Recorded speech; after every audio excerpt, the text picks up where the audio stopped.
Today's topic is evolution of nervous system in animals.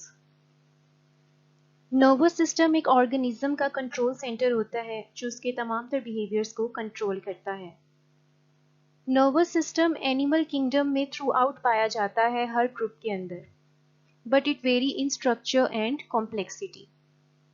Animals के अगर हम kingdom में हर ग्रुप को देखें, फाइलम्स को देखें, तो उन सब में नर्वस सिस्टम मौजूद है, बट उसमें स्ट्रक्चरल और कॉम्प्लेक्सिटी की बेसिस पे कुछ डिफरेंसेस हैं।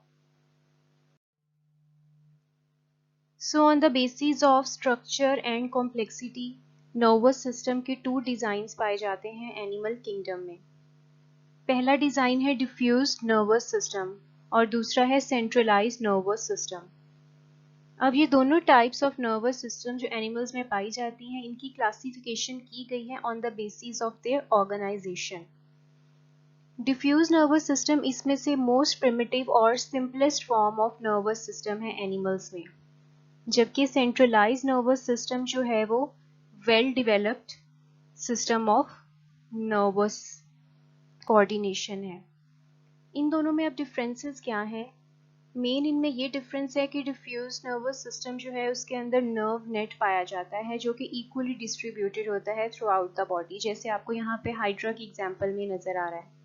जबकि सेंट्रलाइज नर्वस सिस्टम जो है उसके अंदर नर्व सेल्स जो हैं वो कंसंट्रेटेड होते हैं स्पेसिफिकली ब्रेन और स्पाइनल कॉर्ड या नर्व कॉर्ड में, यानी उनके सेंट्रल नर्वस सिस्टम के अंदर ये क्लस्टर टुगेदर होते हैं, जैसे आपको ये बी एग्जाम्पल के अंदर नजर आ रहा है। So first example we have is that of hydra. अब एनिमल किंगडम के अंदर निडेरियंस में डिफ्यूज नर्वस सिस्टम पाया जाता है और निडेरियंस के अंदर हम हाइड्रा की एग्जाम्पल को देखेंगे। हाइड्रा के अंदर डिफ्यूज नर्वस सिस्टम मौजूद होता है क्योंकि ये एक सिंपलर ऑर्गेनिज्म है और ये एक सिंपलेस्ट नर्वस सिस्टम की एग्जाम्पल है। ये ऑर्गेनिज्म जो है अपना इनका लाइफस्टाइल ऐसा होता है कि ये सिडेंट्री रहते हैं, एक ही प्लेस पे रहते हैं और ये अपनी जगह से मूव नहीं करते। इनके फंक्शंस जो हैं वो भी इतने कॉम्प्लेक्स नहीं होते।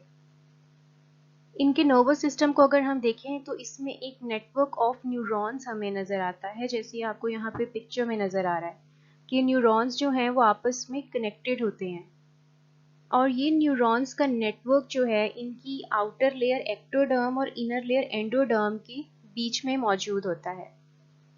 इन ऑर्गेनिजम्स को अगर हम देखें तो इनका कोई भी हेड नहीं है, so they don't have centralize nervous system. ना तो इनका ब्रेन है ना कोई नर्व कॉर्ड्स हैं, बस इनके अंदर क्लस्टर्स पाए जाते हैं न्यूरॉन्स के स्पेसिफिक एरियाज में और ये क्लस्टर्स जो हैं इनको हम कहते हैं गैंग्लिया और ये इनकी पूरी बॉडी पे डिस्ट्रीब्यूटेड होते हैं।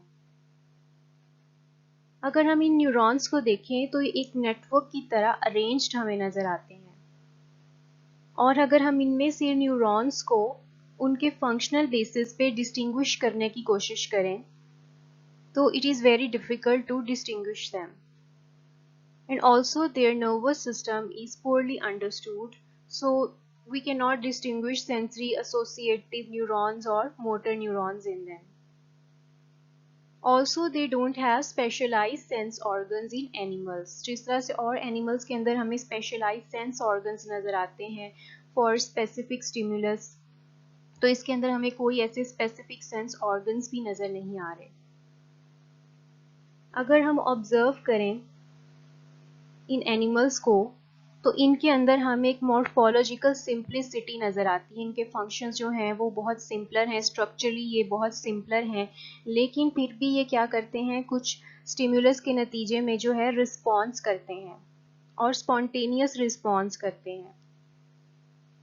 कोई भी स्टिमुलस जब आता है तो इनकी बॉडी जो है वो कॉन्ट्रैक्ट करती है और ये अपनी बॉडी और टेंटिकल्स को एक्सटेंड आउट करते हैं इन रिस्पॉन्स टू स्टिमुलस।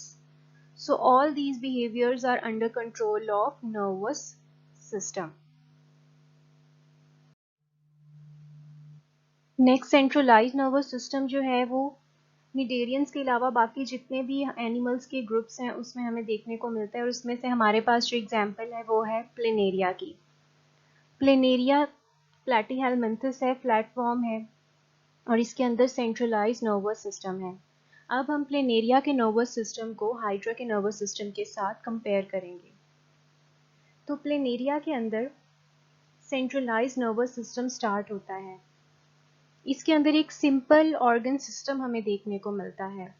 अगर हम इनके अंदर ब्रेन को देखें तो ये एक bilobed mass of nerve tissue है, जिसको हम प्लेनेरियन ब्रेन के तौर पे लेते हैं।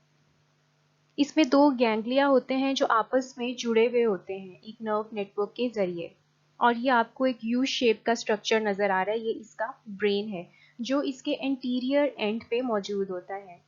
तो यहाँ से सेंट्रलाइज नर्वस सिस्टम का स्टार्ट होता है और यहाँ से जो है ब्रेन जो है उसकी डेवलपमेंट और उसकी एवोल्यूशन स्टार्ट होती है।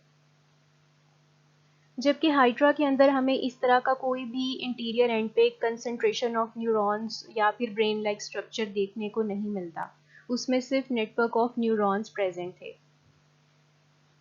नेक्स्ट न्यूरॉन्स की अगर हम इसमें डिफ्रेंसिएशन देखें तो इसमें सेंसरी न्यूरॉन्स भी हैं, एसोसिएटिव भी हैं और मोटर न्यूरॉन्स भी हैं। प्लेनेरिया में एसोसिएटिव न्यूरॉन्स ब्रेन और लॉन्गिट्यूडनल नर्व्स में पाए जाते हैं। ये सेंसरी न्यूरॉन्स जो हैं वो इम्पल्स को कैरी करके ले जाते हैं ब्रेन की तरफ, और मोटर न्यूरॉन्स जो हैं वो इम्पल्स को कैरी करते हैं from central nervous system to different parts of the body in response to a stimulus. जबकि हाइड्रा के अंदर कोई भी डिफरेंशिएशन ऑफ न्यूरॉन्स देखने को नहीं मिलती। प्लेनेरिया के अंदर फिर हमें कुछ सेंस ऑर्गन्स भी देखने को मिलते हैं जो कि हमें हाइड्रा में देखने को नहीं मिलते। फॉर एग्जाम्पल इसमें दो आई स्पॉट्स आपको इसके एंटीरियर एंड पे नजर आएंगे। तो ये आई स्पॉट्स जो हैं they are sensitive to stimulus of light. इसी तरह से इसके जो ईयर लाइक प्रोजेक्शंस आपको नजर आ रहे हैं, यहाँ पे क्या है कुछ सेंसरी ऑर्गन्स जो हैं they are sensitive to touch and chemicals, क्योंकि यहाँ पे कीमो रिसेप्टर्स मौजूद हैं। जबकि हाइड्रा में ऐसे कोई स्पेशलाइज्ड सेंसरी ऑर्गन्स नहीं थे। नेक्स्ट अगर हम देखें तो इसके गैंग्लियन से जो इसका ब्रेन लाइक स्ट्रक्चर है वहां से आपको टू नर्व कॉर्ड्स देखने को मिलते हैं जो कि एक्सटेंड होते हैं इनकी बॉडी से टुवर्ड्स द टेल। इन नर्व कॉर्ड्स को हम कहते हैं लॉन्गिट्यूडनल नर्व कॉर्ड्स। और इसी तरह से ट्रांसवर्स नर्व कॉर्ड्स जो हैं वो कनेक्टेड हैं इन लॉन्गिट्यूडनल नर्व कॉर्ड से, और बहुत सारे ट्रांसवर्स नर्व्स हमें देखने को मिलती हैं इसके अंदर जो कि इसको बाइसेक्ट कर रही हैं लॉन्गिट्यूडनल नर्व कॉर्ड्स को और उनके साथ कनेक्टेड हैं। अब ये लॉन्गिट्यूडनल नर्व कॉर्ड्स जो हैं ब्रेन से एक्सटेंड आउट हो रही हैं और ये ट्रांसवर्स नर्व्स जो हैं जगह जगह पे उसके साथ कनेक्टेड हैं और एक लेडर लाइक नर्वस सिस्टम बना रही हैं। इस लेडर लाइक नर्वस सिस्टम की वजह से प्लेनेरिया जो हैं वो इस काबिल होते हैं कि वो रिस्पॉन्ड कर सकें इन अ कोऑर्डिनेटेड मैनर। अब प्लेनेरिया के अंदर in addition to superficial nerve net deeper plexuses of nerves भी मौजूद हैं इनके पैरेन्काइमा में। ना सिर्फ इसके अंदर ये ट्रांसवर्स नर्व कॉर्ड्स हैं, लॉन्गिट्यूडनल नर्व कॉर्ड्स हैं, इनका एक ब्रेन लाइक स्ट्रक्चर है, बल्कि इनकी एपिडर्मिस के नीचे कुछ ऐसे सेंसरी सेल्स हैं, कुछ गैंग्लियंस और अदर प्रोसेसेस हैं जो कि इनकी कोऑर्डिनेशन में इन्वॉल्व हैं। जबकि हाइड्रा के अंदर ओनली नर्व नेट मौजूद था बिलो देयर एक्टोडर्म, और इसके अंदर हमें दो तरह का नर्वस सिस्टम जो है वो देखने को मिलता है, superficial nerve net and deeper plexuses in parenchyma.